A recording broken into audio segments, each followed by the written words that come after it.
Good evening po. Baka po meron pa pong gustong sumunod. Giniginaw po ako dito sa stage. Ayan, sige po. Sa gabi po na to, inaanyayahan ko po ang bawat isa na kunin po natin ang ating mga Biblia at buksan po natin sa aklat ng Mark 11, verses 12 to 14. Ang babasahin po natin is itong verse lang po na to, pero ang pag-aaralan po natin is from Mark 11, verses 22 to 26. Sige po, pwede po ba tayong lahat ay tumayo?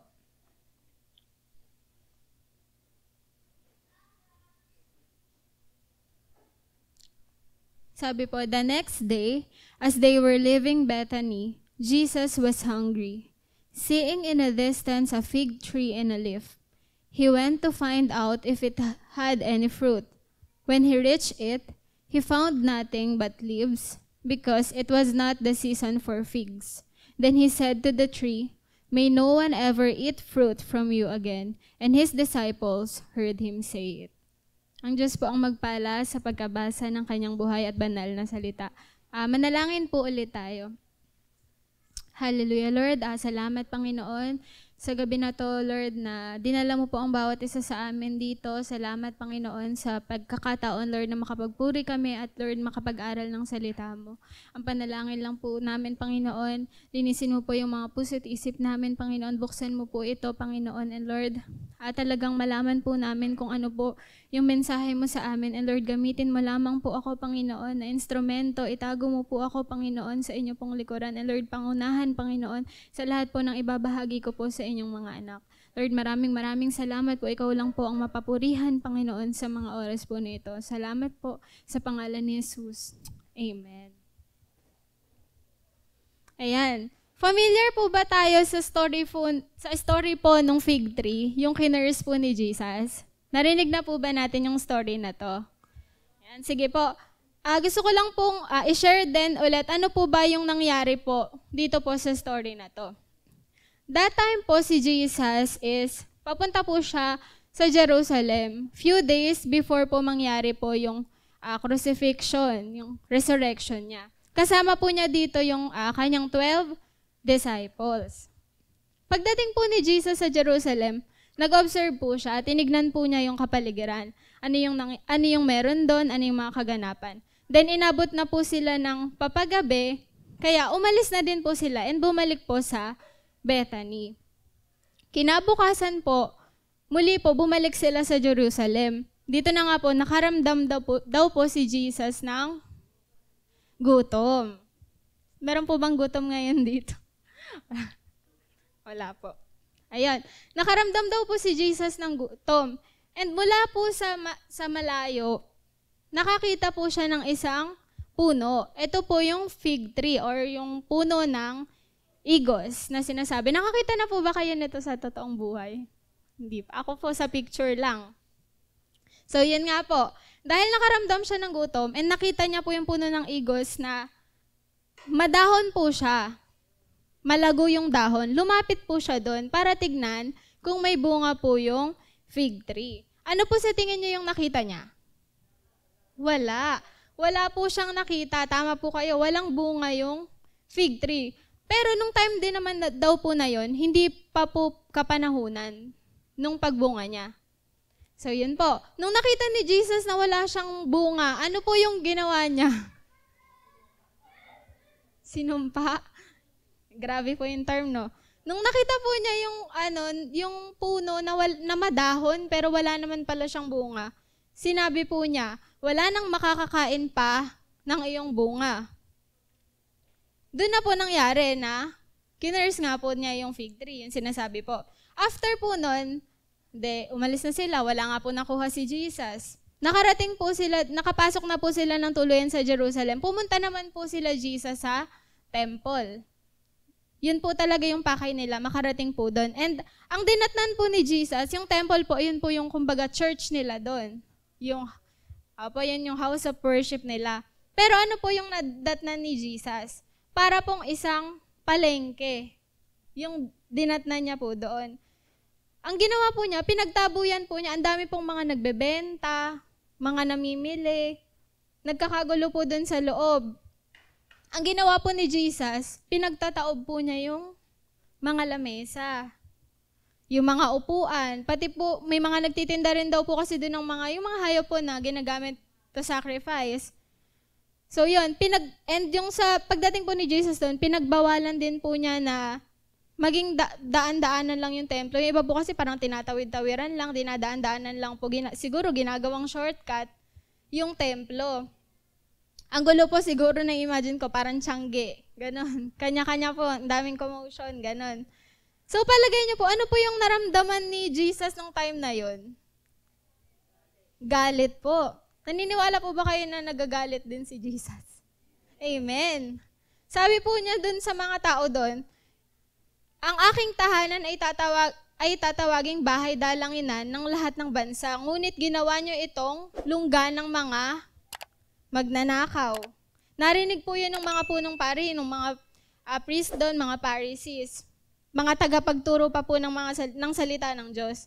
And dahil po doon sa ginawa ni Jesus, simula no, nagbalak na po sila na patayin si Jesus. So yun nga po, after ng commotion dun sa temple, umalis na po sila dun sa lungsod, lumabas ulit sila. And then kinabukasan, ito na po, bumabalik po sila. Nadaanan po nila yung fig tree, si Jesus, kasama yung disciple niya. And nakita po nila na ano na siya, natuyo na, wala na, namatay na. Hanggang dun daw po sa pinakaugat, makikita na patay na. And dun po naalala ni Peter yung sinabi po ni Jesus. Yung pagka-curse po niya dun sa fig tree. So yun po, alam na po natin yung flow ng story. Ano nga po ba yung tinuturo po sa atin nung story po na ito? Ang title po ng pag-aaralan natin ay Pay Attention. Ngayon pong gabi, mag-pay po kayo ng attention. Bukod po dito sa sinasabi ko, ano po ba yung dapat nating pagtuunan ng pansin? Di ba po, kung first time po natin mababasa yung story, lalo na po para po sa isang unbeliever, yung hindi po nakakilala kay Jesus, ano po yung maiisip natin tungkol kay Jesus? Wala po kayo naisip. Di ba po, baka pwede nating maisip na, grabe naman, may anger issue ba si Jesus? Bakit naman ganun agad siya nagalit? Nagugutom siya, wala siyang nakuhang pagkain dun sa fig tree, na bad trip na siya. Pati po yung nasa temple. Di ba po kung iisipin po nung mga ano po to ha, nung mga first time lang siguro makakabasa ng story na to, yung mga wala pong alam tungkol kay Jesus, possible na ganun po yung maging dating sa kanila. Pwedeng nananahimik yung puno nilapitan, tapos ganun po yung nangyari, di ba? Pero ano po talaga yung gustong ituro nung story na to ni Jesus sa mga kasama po niya, sa mga disciple, sa atin po, and even sa mga tao po doon, sa yung mga Israelites po. Ito po kasing fig tree is ginagamit po siya as illustration. Para po, illustration po, kagaya ng mga Israelites. Doon po sa condition ng Israelites that time. And kilala naman po natin yung mga Israelites, di ba? Madami na po tayong narinig na ginawa ng Lord sa kanila. Ang dami na pong mga miracles yung pinaranas sa kanila. They had received yung talagang personal attention po ng Lord and yung redemption po ni Lord para sa kanila. Lahat talagang binigay na sa kanila. Good land, even po yung word of God, yung temple, binigay na po sa kanila yun ng Lord. Bilang mga Israelites po na bayan ng Diyos, bakit po kaya nasabi na, bakit po sila kino-compare sa fig tree na fruitless, na walang bunga? First po is because of what they profess. Ibig sabihin po ng profess is to declare in words or appearance, to state something, sometimes in a way that is not sincere. Yung profess po, yung pinapakita mo outside. Yung sinasabi mo, yung kiniklaim mo na ganto ka, ito yung meron ka, pero minsan pwedeng totoo, pwedeng hindi. Ano po ba yung pinoprofess? Di ba po ang sabi, napansin ni Jesus, yung fig tree, dahil dun sa malago niyang, hindi po bunga, wala nga pong bunga, dahon. Kumbaga, nakatch talaga yung attention ni Jesus dun sa fig tree na yun, na sobrang madahon. Kaya nilapitan niya. So yun yung pinoprofess ng puno na madahon ako. Ibig sabihin, may bunga ako. Ang fig tree daw po kasi, nauuna po yung bunga. Hilaw pa siya na bunga, pero nauuna yung bunga kaysa sa dahon. So ang tendency, kapag nakita mo yung dahon, siguradong may bunga. Yun na po yung expect mo na may bunga. Pero ang nangyari, wala nga pong nakita si Jesus na bunga. Sa isang fig tree daw po, ayun nga po, nauunang tumubo yung naunang tumubo? Yung bunga. Nagkalito-lito na. Ayun. Kaya po kinurse ni Jesus yung puno hanggang sa tuluyan na siyang namatay. Kasi wala naman pala siyang silbi. Kagaya po ng fig tree yung mga Israelites. Kung titignan po natin yung appearance nila, di ba kung gaano po sila ka-love ni Lord, kung gaano po sila tulungan ni Lord na makatawid sa lahat ng tatawiran nila, sa lahat ng pinagdaanan nila, di ba isipin po natin na talagang, grabe, malalim na sila sa Lord. Ganun na po sila kalapit sa Lord. Pero po, sabi po, they profess lang po na mananampalataya sila, na sumusunod sila sa Lord. Pero ang totoo, deep inside, hindi po. Sa atin po, bilang tumanggap na po sa Lord, di ba napakahalaga po kung ano po yung nakikita ng Lord sa atin. Napakahalaga kung ano yung nakikita ng tao outside, di ba? May factor po talaga yun kung ano yung nakikita nila sa atin. Pero kung ano po daw po yung sinasabi natin, kung ano yung pinapakita natin, dapat iyon talaga yung nasa loob natin. Kung ano po yung kiniklaim natin na ganito tayo sa harap ng Lord, dapat po nagmamanifest siya. Nakikita din siya. Kung ano po yung nakikita ng nakapaligid sa atin, nakikita po yan sa mga buhay po natin. Kagaya po ng fig tree, physically maganda siyang tignan. Malago yung dahon. And nature niya na kapag may dahon, may bunga. Pero sinasabi din po mismo ng dahon niya na, lumapit kayo, mabunga ako, ganon. Pero wala, dahon lang.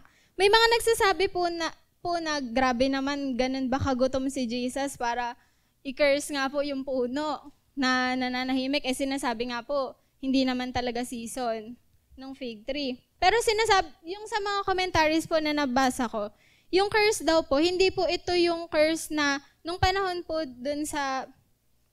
dito po sa nangyari. Yung curse po nung time na yun, hindi po siya yung paggalit ka, ika-curse mo yung tao. Isusumpa mo, ganon. Hindi po ganon yung curse po na nangyari dito. Sa New Testament po, ang curse po was a pronouncement of judgment. Nung nakita ni Jesus yung puno, all he did was state a truth about dun sa tree. Madahon lang siya, pero in reality, wala naman talaga siyang bunga. Kumbaga, sinabi lang ni Jesus, ano yung nakita niya. In-state lang po niya yung katotohanan. Kasi simula pa lang, patay na siya. Madahon lang, pero wala na talaga po siyang silbi. And balik po tayo dun sa story. After po nung encounter nila Jesus, dun sa fig tree, di ba pa nagpunta sila ng temple, parang palengke yung inabutan niya. So pinagtabuyan po niya yung mga nandun. Pinagtataob yung mga tables, gano'n. Makikita po talaga na galit po si Jesus.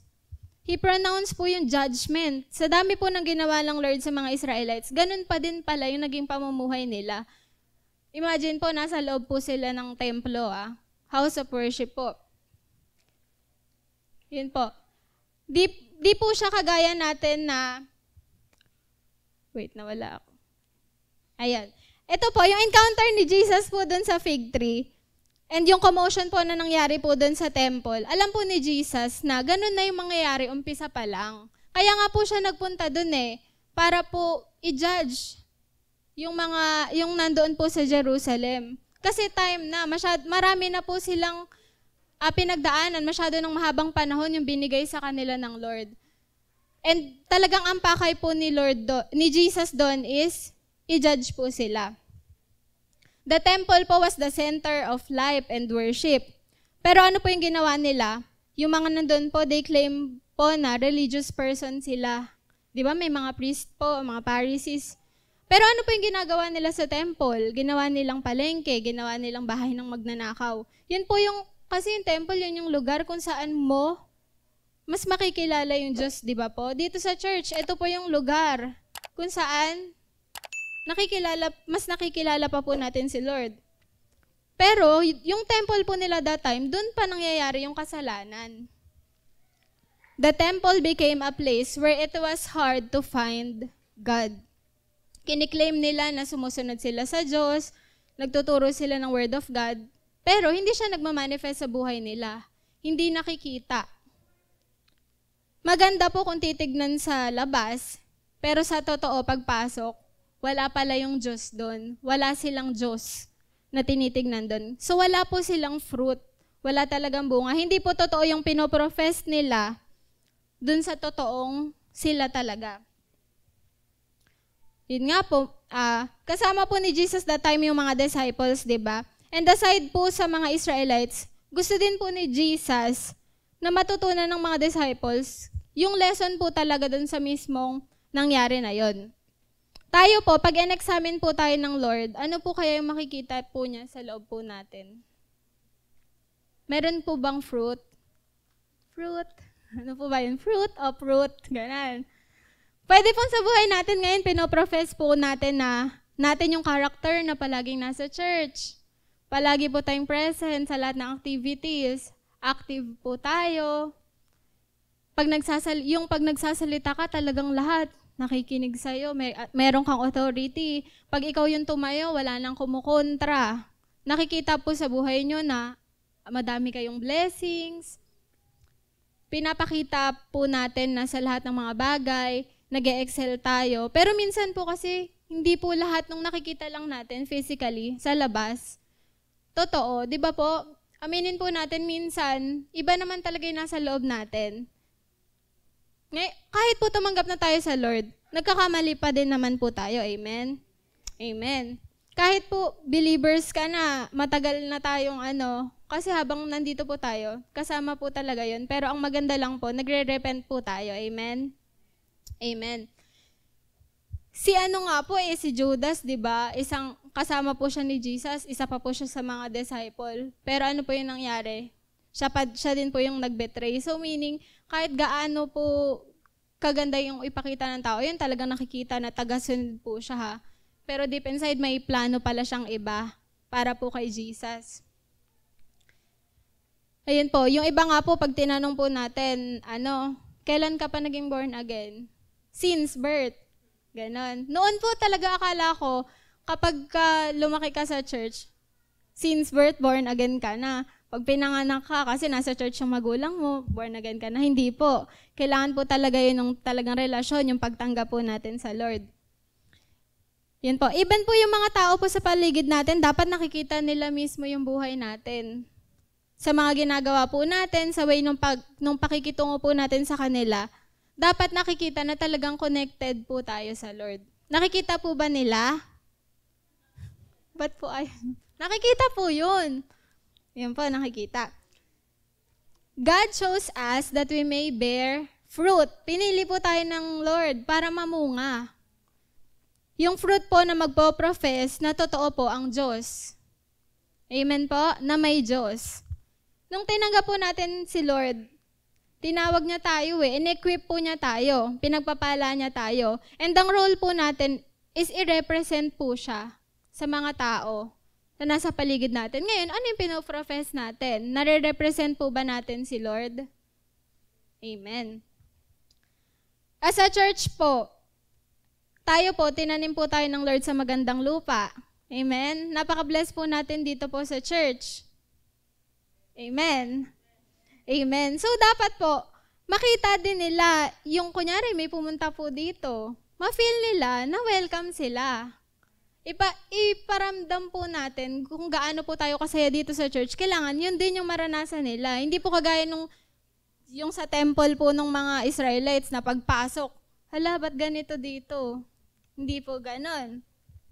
Makita po nila dapat na talagang dito mismo sa church natin, dito sila lalago. Dito nila matatagpuan talaga si Lord. And maging way lang din po tayo. Huwag po tayong maging harang dun sa pinto. Amen po. Yun po. Maging fruitful po tayo, maging totoo sa kung ano po yung sinasabi natin, sa kung ano yung pinapakita po natin, kung ano yung pinoprofess natin. Ano pa po yung makikita natin? Mabilis lang. Number 2 na po tayo. Number 2 is possess. Hindi po to yung possess na horror, ha? Hindi po ganon. Ito po, to have and hold as property, to have as an attribute, knowledge, or skill. Ito yung kung ano yung meron ka. Kung ano yung dapat na taglayin mo, kung ano yung dapat na meron ka. We must possess po as a true Christians, as fruitful believers. Dapat po maging ano po tayo, mabunga. Kanina po, ang pinakita is what is seen outside. But this time, ano naman po talaga yung dapat na nasa loob naman po natin. Kung ano yung totoo naman na meron tayo, yung pinakamahalaga na dapat meron tayo. Sa verse 20 to 26 po, dito po natin makikita yung pinaka-lesson po about dun sa mga naunang verse, yung explanation po. Di ba nga po, kinaumagahan, napansin po nila na natutuyo na yung fig tree, and naalala ni Peter yung nangyari before. And sinabi po niya kay Jesus na, tignan niyo po. Ewan ko po kung nangupo siya. Nangungupo po pa yung mga tao dati. Wala, naisip ko lang po bigla. Tignan mo. Naisip ko po, paano niya sinabi yun? Tignan niyo po, ganon. Parang, tignan mo, ito yung yung kinurse mo. Yun, naisip ko lang po kung paano niya sinabi yun. Pero ito po yung sagot ni Jesus kay Peter. Sabi po niya, have faith in God. From verses 22 to 26 po to. Have faith in God, Jesus answered. Truly, I tell you, if anyone says this to this mountain, go, throw yourself into the sea, and does not doubt in their heart, but believes that what they say will happen, it will be done for them. Therefore, I tell you, whatever you ask for in prayer, believe that you have received it, and it will be yours. And when you stand praying, if you hold anything against anyone, forgive them, so that your Father in heaven may forgive you your sins. Una po, we must possess a genuine faith. Complete trust po, confidence, and reliance to God. Alam ko po lahat naman po tayo may faith. Amen? Amen.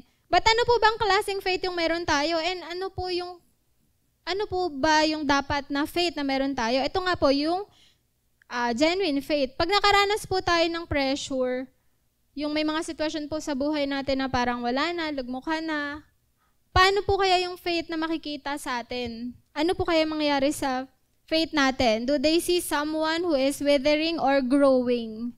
Nalalanta po ba tayo nun? Papatay na? O habang sinusubok tayo, nag-grow tayo? Lumalaki, lumalago pa po tayo? Mabilis po ba tayong matutuyo? Hindi. Pero ang sinasabi po dito, wala po tayong maitatago sa Lord. Kahit gaano pa po kaganda yung ipakita natin sa loob ng church, kahit gaano pa po kagaling yung paningin-tingin po sa atin ng iba, itong faith na to, si Lord lang po to, yung nakakakita nito sa bawat isa sa atin. Lord lang po ang nakakaalam ng totoong tayo. Nasa church ka man o wala, kasama mo man yung mga kagaya mo din na believer. Si Lord lang po. Lalabas at lalabas po yung totoong tayo sa harap po ng Lord. Kahit nga po, bawat book ng Bible, mayroon kang memory verse. Ang galing po na, no? Di pa rin po doon nababase yun. Si Lord pa din yung nakakakita kung totoo ba yung faith mo. Faith ba yun o baka talent mo na lang na magaling kang mag-memorize or magaling kang magsalita, di ba po? Hindi po tayo dapat maging kagaya ng mga religious priests and Pharisees po na inabutan ni Jesus sa temple. Kiniklaim nila na religious person sila, but deep inside, for show lang yon. Marami pong mga ganun, di ba? May mga ganun din pong tao, di ba? Kiniklaim talaga nila na sila, talagang ibang po, deboto daw, ganun. Sobrang relihiyoso, ganun. Pero dito po wala pong ganun. Yung kiniklaim na pero ang totoo hindi, wala po. Pag sinabi po natin na may faith tayo, dapat yun mismo, yung nakikita talaga sa buhay natin. Nagmamanifest siya sa buhay natin. Great faith po yung tinuturo sa parable na to eh. Hindi po ito yung faith na full of pretensions. Wala pong pagpapanggap. Di ba nga po, kahit yung bundok, kung great faith yung meron ka, kaya mong palipatin. Ano man po yung bundok na meron tayo, gaano man po ka-imposible kung iisipin natin yung mga sitwasyon na meron tayo ngayon. Ito lang po talaga yung kailangan natin i-possess. Yung faith po talaga, yung totoong faith. Ito pong Mark 11:24, life verse ko po siya. Noon pa. Pero, neto ko lang po siya talagang naintindihan. Parang kung babasahin niyo po, whatever you ask for in prayer, believe that you have received it and it will be yours. Parang ang babaw mo lang iintindihin na, basta may faith ka, sige, hingi ka lang ng hingi kay Lord, maniwala ka lang, ibibigay niya yun. Ganun lang po yung kababaw, yung pagkakaintindi ko sa verse na to. Pero akala ko, pero po nung inaaral ko to, sabi ko, ganun pala yung nangyari before to, hindi pala sinabi lang to basta-basta. Meron palang iba talagang tinuturo si Jesus dito. And kasama na po sa tinuturo dito is yung power po talaga ng prayer. Lahat naman po tayo nananalangin, di ba? Marami pong kayang gawin talaga yung prayer. Yung faith po, pag talagang sinama nyo po yun dun sa prayer nyo, talagang magiging powerful po yung prayer. Amen? Amen. It's not just faith in title, but faith in action. Because po dun sa mga faith po na meron tayo, ganun na lang po magiging powerful yung prayer po natin. Di po siya yung mananalangin ka ng kailangan mo dahil alam mong ibibigay ni Lord. Kasi sabi sa verse but pag may faith ka, alam mo man na ibibigay at hindi, mananalangin ka kasi alam mo po, yung character ni Lord, alam mo yung kaya niyang gawin. Ibigay man niya at hindi, yung hinihiling po natin, meron siyang gagawin. Amen?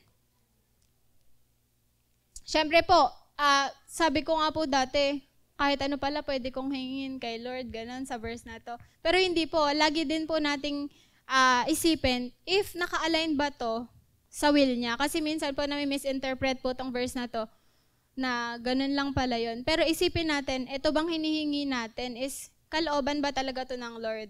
O hindi? Kasi pag inisip lang po natin na hingi ka ng hingi, kung hindi ibigay sa'yo, ano po yung mangyayari sa atin? Madi-disappoint lang po tayo. So, if you have the right desire because you have a close relationship with God, then your desires would be fulfilled. Ibibigay ng Lord yun. But let's pursue lang po yung God's will sa lahat ng mga hihilingin natin. Aside po from faith, we must possess po yung forgiveness or yung forgiving heart. Dapat magkaroon din po tayo nito. God showed us the kind of forgiving heart. Nung lumapit po tayo sa Lord, makasalanan po tayo, di ba? Lahat po tayo makasalanan. Wala pong sino man yung hindi nagkasala. Pero po, ano po yung ginawa ng Lord sa atin? He forgives us. Pinatawad niya tayo. Doon po nagsimula Dahil doon po, nagkaroon po tayo ng connection sa Kanya. We became connected with Him. Bago po tayo humiling sa Lord, kung paano, kinakailangan daw po na, kung paano niya tayo pinatawad, ganun din po tayong magpatawad sa iba. Nagtatanong nga po ako, bakit parang, ano yung connect niya sa fig tree? Doon sa tsaka bakit kailangan mo munang magpatawad bago ka humiling sa Lord? Ganon. Naisip ko nga din po na lahat tayo nagsimula lang talaga sa forgiveness Kung di tayo pinatawad ng Lord, hindi tayo makakahiling sa Kanya. Whatever you ask for in prayer. Kung hindi ka nga nanghingi ng sorry sa Lord, kung di mo sinuko yung buhay mo, parang kahit anong hingi mo sa Kanya, wala. So, nagsisimula sa pagpapatawad. Pag nag-examine po tayo ng Lord, dapat malinis po tayo. Hindi po malinis na wala siyang makikita sa puso natin, but makikita po niya yung fruit of the Spirit. And kasama na po dito yung pagkakaroon po nung forgiving heart. Amen po. Di ba nga po pagka nagpe-pray tayo, yung nag-ESR, hinihiling po muna na linisin niyo po muna kami, patawarin sa mga kasalanan, kung meron mang galit sa mga puso, alisin. Kasi kailangan po maging malinis tayo sa harap ng Lord bago pa tayo humingi sa Kanya. And kailangan kasama po doon yung pagpapatawad. Hindi daw po pwede na humihiling tayo sa Lord, tapos meron ka palang tinatagong galit sa katabi mo. Or hindi po sa katabi, joke lang yan. Or sa ibang tao. Sa bagay, pwede po yan, baka mamaya. Kaya po tinuturuan po tayo na bago tayo humiling sa Lord, magpatawad din muna po tayo. Amen? Nagpatawad na po ba? Or meron pa pong di pinapatawad? So, yan. Dapat po, maging noticeable po tayo as unbelievers. Dapat napapansin tayo. Kagaya ng fig tree, okay po yun, napapansin po tayo.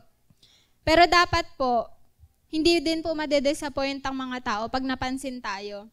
Dapat, kung ano yung nakikita nila, ano yung pinoprofess po natin, yun din po yung pinoposes natin. Yun yung meron tayo. And sabi nga po, hindi naman po tayo hahanapan ng Lord ng bunga kung alam niya na wala talaga tayong ibubunga. Hindi po tayo ginawa para malanta lang, para parusahan lang. Lahat po tayo may purpose sa buhay. Amen? Amen. Yung naging judgment po ni Jesus sa mga taga-Jerusalem, hindi naman po agad-agad ginudge sila ni Jesus eh. Ang dami na pong panahon yung binigay sa kanila. Ang tagal na, ang dami na pong tinuro sa kanila. Ang tagal po silang inalagaan ng Lord. Nilagay sa matabang lupa. Pero ang nangyari, hindi po talaga sila nag-flourish. Hindi sila talaga nag-grow. Tayo po, hindi naman po tayo mamadaliin ni Lord na agad-agad o dapat mag-grow ka agad. Hindi po. Lahat po tayo, binibigyan po niya ng time. So, yan lang po. Sa atin pong conclusion, wala po dyan. Sabi po sa Luke 13 verses 6 to 9, isang parable din po ito about po sa fig tree. Sabi po, "Then he told this parable, a man had a fig tree growing in his vineyard, and he went to look for fruit on it, but did not find any. So he said to the man who took care of the vineyard, 'For 3 years now, I've been coming to look for fruit on this fig tree, and haven't found any. Cut it down. Why should it use up the soil?' 'Sir,' the man replied, 'leave it alone for 1 more year, and I'll dig around it and fertilize it. If it bears fruit next year, fine. If not, then cut it down.'" For 3 years daw po, kung nabasa niyo na din po itong parable na to, for 3 years po, hindi pa din namumunga yung fig tree. Sobrang tagal na po nun, di ba? Kaya po ang nangyari, pinapaputol na po siya ng may-ari. Pero po, ano po sabi nung caretaker nung fig tree, humihirit pa po siya. Try pa natin, 1 taon pa. Aalagaan ko pa yan, lalagyan ko yan ng pataba. Kapag hindi po siya agad sumuko eh. Sabi niya, pag hindi talaga, sige, putulin mo na. Ganon. Pinapakita po dito na lahat po ginagawa ng Lord para tulungan tayo. Ang dami pong chances na binibigay po sa atin ng Lord. Ang dami po niyang ginagawa para mag-grow tayo. Hindi niya po tayo sinusukuan. Lahat ng time binibigay sa atin. Pero pag dumating na po yung time ng judgment niya para sa atin, kapag wala pa rin po tayong bunga, kailangan na po tayong i-cut down. Talagang puputulin na po tayo. Mawawala na po tayo. Kaya po, examine din po natin yung mga sarili po natin. Baka mamaya 3 years, 4, 5, 6, 7, 8, or ilang taon na. Higit pa na mananampalataya na po tayo. Pero hanggang ngayon, nakaupo pa din tayo. Tayo pa din po yung nanonood lang kapag praise and worship. Tayo po yung labas-pasok sa church, pero minsan hindi na napapansin yung presensya mo. Baka po, hindi natin namamalayan na hanggang ngayon, ang tagal mo na, pero pinipili mo lang Sunday service ka lang na-involve. Pero tayo po yung matagal na mananampalataya na sinasabi. Baka po mamaya, believers tayo, pero meron pa din tayong tinatago na sama ng loob sa ibang tao, sa ibang tao. Kailangan po nating mag-grow. Di ba po? Mag-bear ng fruit, or else we're going to cut down and thrown into a fire. Ayaw naman po natin mangyari yun. Amen? Amen. Kasi po, a fruitless tree is considered to be worthless. Wala pong silbi, wala pong halaga ang isang puno na hindi namumunga. It deserves nothing except to be cut down. And God doesn't approve when there is profession without reality and talk without walk. So, lagi po nating i-examine. Mag-pay attention po tayo palagi dun sa spiritual life natin na ito bang pinapakita ko na to, totoo pa to? Ito ba talaga yung meron ako? Nagagawa ko pa ba yung mga tinuturo ko sa iba? Nagagawa ko pa ba yung mga binabasa kong Word of God? Nakikita pa ba to sa buhay ko? So, yun po. Sabi nga po dun sa Matthew 23:27, "Woe to you, teachers of the law and Pharisees, you hypocrites! You are like whitewashed tombs, which look like beautiful on the outside, but on the inside are full of the bones of the dead and everything unclean." So we should profess po what we really possess. No to fake po, but yes to faith. Amen? Amen. So yun lang po. I hope po na meron po tayong nakuha po sa gabi po na ito. Sige po, malalangin po.